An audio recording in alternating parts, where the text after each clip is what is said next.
Frozen is the story of two sisters, Anna and Elsa, and when they're girls, they're the best of friends. But Elsa wounds Anna unintentionally with her ice magic. Elsa has this power to control ice and snow, and Anna is hurt. So the parents, the king and queen, divide the girls, and through this division, there's a rift in the family. Right. And so you have one sister who's completely living in fear and shame about who she is on one side of the door. Got another sister her best friend has just left her and given up on her.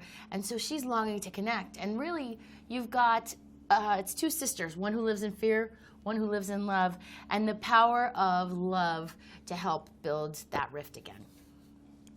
So you wrote 8 songs for the film.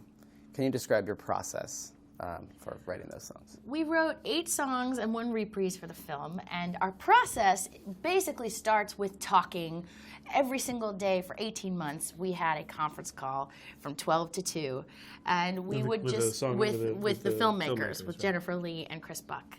And we would just talk about who is Anna, what does she want, who is Elsa, why does she do what she does, who do they need to interact with for their journeys to happen. This we would do every single day, and we would attack different moments in the film like a problem that we had to solve. And sometimes they would be solved by, let's do this musically.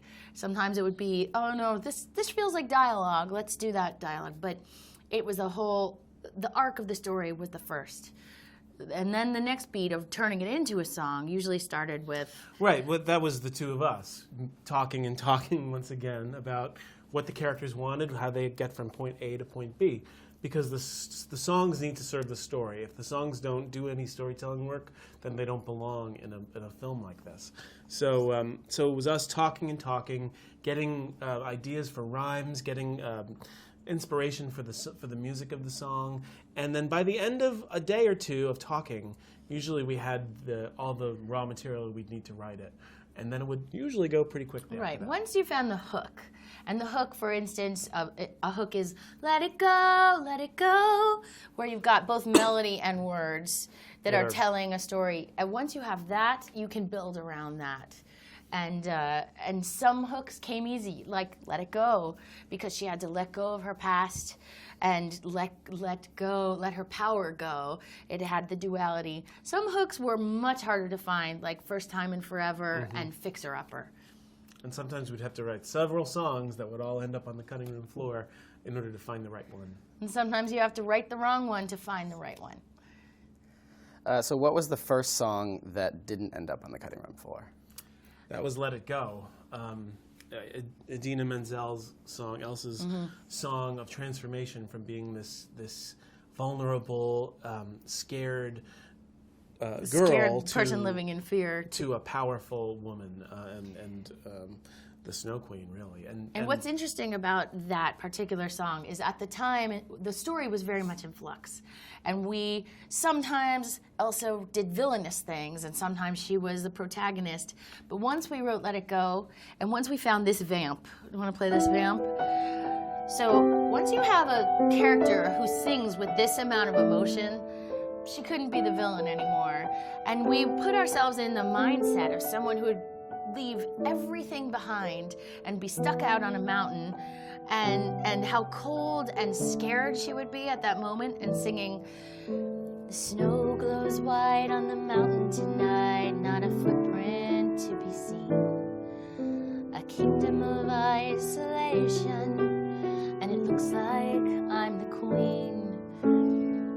The wind is howling like this swirling storm inside. Couldn't keep it in, heaven knows I tried. Don't let them in, don't let them see. Be the good girl you always have to be. Conceal, don't feel, don't let them know. Well, now they know. Let it go, let it go." Now, Idina Menzel does it much better than I do. But once we found that song, we had building blocks for the rest of the movie. Wow. So tell me about a little bit of how big a role the importance of family plays in this film, and how did you guys relate to that personally? Well, we were attracted to the film first by this image that we were shown. One of the artists did of two sisters one was behind a door, and we knew that the story was a story of two sisters and the love of a family. A family that's broken or divided, thwarted by fear because of an incident that causes fear to basically create a giant divide between these two sisters. And I think that there are a lot of families who have these kind of rifts where someone can be frozen by fear, related to lots of different things. And we are in a family. We're husband and wife, and we have two young daughters. And we see this. We see this dynamic. We see what it's like to on have a smaller scale. On a much smaller scale. But to have the older daughter slam the door and the younger daughter to be like, "Please, won't you play dolls with me?" And that Breaks kind your of heart. inspired the "Do You Want to Build a Snowman" song. Mm-hmm. Do you want to play a little bit of that? Yes. This song, our daughter actually sings a part of it. That's right. Do you want to build a snowman? Come on, let's go and play. I never see you anymore. Come out the door.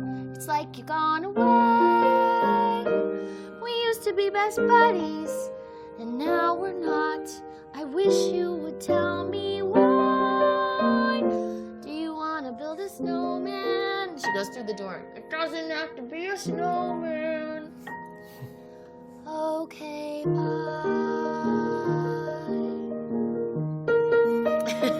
And you can hear Elsa's fear motif right in there that Christoph Beck actually used throughout the score to talk about this divide and this isolation that Elsa is living in.